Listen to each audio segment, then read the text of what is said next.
जिवंत देव, जो पवित्र प्रभू येशू ख्रिस्ताच्या नावाला धन्यवाद देऊ. योहानाला झालेले प्रगटीकरण याचा 13वा अध्याय. समुद्रातून वर आलेले श्वापद. नंतर मी एक श्वापद समुद्रातून वर येताना पाहिले. त्याला 10 शिंगे व 7 डोकी असून त्याच्या शिंगावर 10 मुकुट आणि त्याच्या डोक्यावर देव निंदात्मक नावे होती. जे श्वापद मी पाहिले ते चित्यासारखे होते. त्याचे पाय अस्वलाच्या पायांसारखे होते व त्याचे तोंड सिंहाच्या तोंडासारखे होते. त्याला अजगराने आपली शक्ती व आपले आसन व मोठा अधिकार दिला. त्याच्या एका डोक्यावर प्राणांकित घाव झाल्यासारखे माझ्या दृष्टीस पडले. तरी त्याचा प्राणघातक घाव बरा झाला. तेव्हा सर्व पृथ्वी आश्चर्य करीत त्या श्वापदा मागून गेली. अजगराने त्या श्वापदास आपला अधिकार दिला म्हणून त्यांनी अजगराला नमन केले आणि ते श्वापदाला नमन करताना म्हणाले, या श्वापदासारखा कोण आहे? याच्याबरोबर कोणाला लढता येईल? त्याला मोठमोठ्याने देव निंदात्मक गोष्टी बोलणारे तोंड देण्यात आले व 42 महिने त्याला आपले काम चालवण्याची मुभा देण्यात आली. त्याने देवाविरुद्ध निंदा करण्यास अर्थात त्याचे नाव व त्याचा मंडप म्हणजे स्वर्ग निवासी लोक यांची निंदा करण्यास तोंड सोडले. पवित्र जनांबरोबर लढण्याची व त्या जिंकण्याची त्याला मुभा देण्यात आली आणि सर्व वंश, लोक, निरनिराळ्या भाषा बोलणारे व राष्ट्र यावर त्याला अधिकार देण्यात आला. ज्या कोणाची नावे जगाच्या स्थापनेपासून वधलेल्या कोपऱ्याजवळील जीवनाच्या पुस्तकात लिहिलेली नाहीत असे पृथ्वीवर राहणारे सर्वजण त्या श्वापदाला नमन करतील. ज्या कोणाला कान आहे तो ऐको. जो कैदेत जावायचा तो कैदेत जातो. जो तलवारीने जीवे मारील त्याला तलवारीने मरणे भाग आहे. ह्यावरून पवित्र जनांचा धीर व विश्वास दिसून येतो. भूमीतून वर आलेले श्वापद. नंतर मी दुसरे एक श्वापद भूमीतून वर येताना पाहिले. त्याला कोकरासारखी 2 शिंगे होती. ते अजगरासारखे बोलत होते. ते पहिल्या श्वापदाचा सर्व अधिकार त्याच्या समक्ष चालविते आणि ज्या पहिल्या श्वापदाचा प्राणघातक घाव बरा झाला होता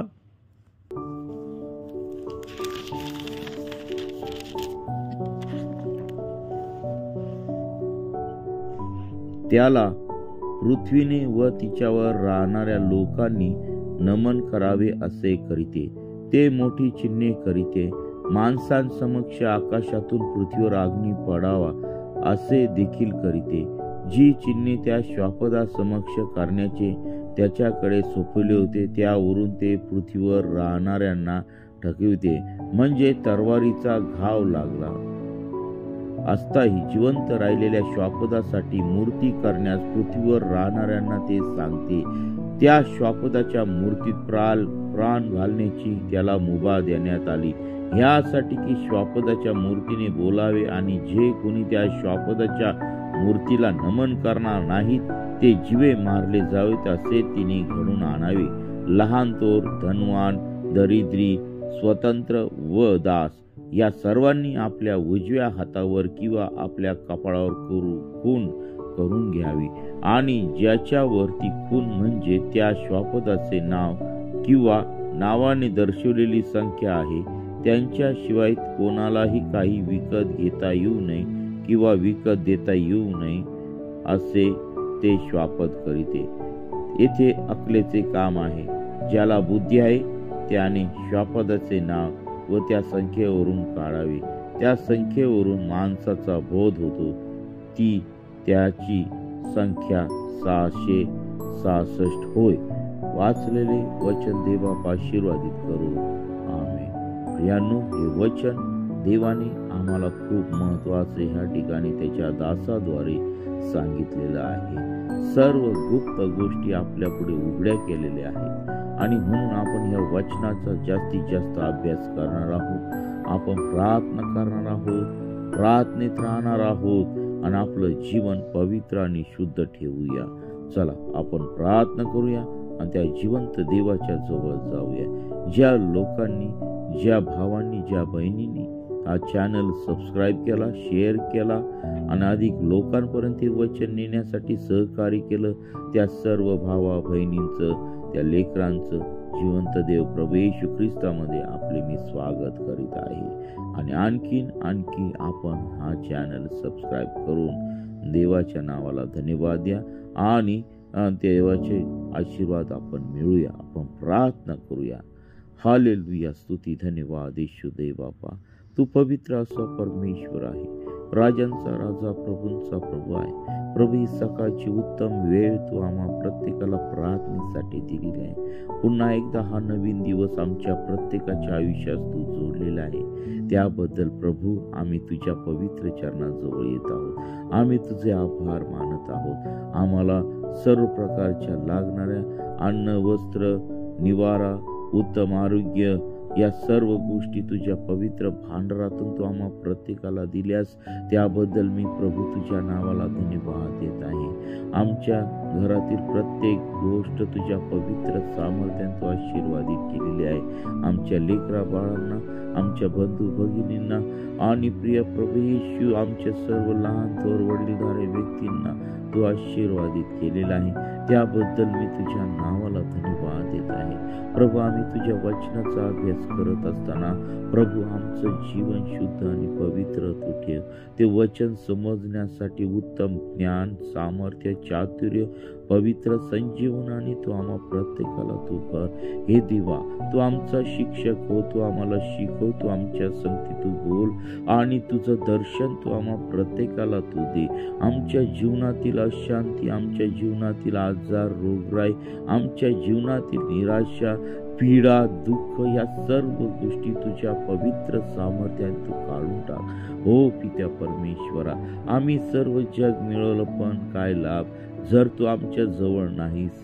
तर प्रभू तू आमच्या जवळ आहेस आणि प्रभू खरोखर तू महान आणि जिवंत परमेश्वर आहे. तुझी शांती तू आम्हाला तुझ्या पवित्र भांडारातून तू आम्हाला दिलेली आहे. त्याबद्दल मी तुझ्या नावाला धन्यवाद देत आहे. प्रभू, या सर्व राष्ट्रातील तुझ्या लोकांना आम्ही तुझ्या पवित्र चरणाजवळ समर्पित करत आहे. प्रभू, तुझ्या पवित्रतेत, तुझ्या पवित्र सामर्थ्यामध्ये, तुझ्या वचनामध्ये तू आम्हा प्रत्येकाला तू वाढवून तुझं गौरव दे. प्रभू, आज या सकाळच्या समय आम्ही कळवळीने तुझ्या जवळ प्रार्थना करत आहोत. या शेवटच्या दिवसांमध्ये आम्ही राहत असताना प्रभू तू आम्हाला पश्चातापी अंतःकरण तू दे, कारण तुझं स्वर्गाचं राज्य जवळ आलेलं आहे. ओ हालेलुया, स्तुती, धन्यवाद येशू दे बापा. तुझी पवित्रता, तुझं प्रेम, तुझा कळवळा आमच्या जीवनामध्ये तू भर. ओ पित्या परमेश्वरा, सर्व होणाऱ्या घाणेरड्या सर्व पापापासून तू आमचं संरक्षण कर. ओ हालेलुया, स्तुती, धन्यवाद येशू दे बापा.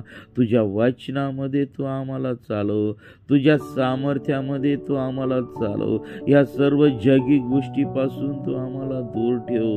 प्रिय प्रभू येशू, माझं कुटुंब, माझा परिवार, माझा देश आणि माझं राज्य प्रिय प्रभू येशू तुझ्या पवित्र चरणाजवळ समर्पित करत आहे.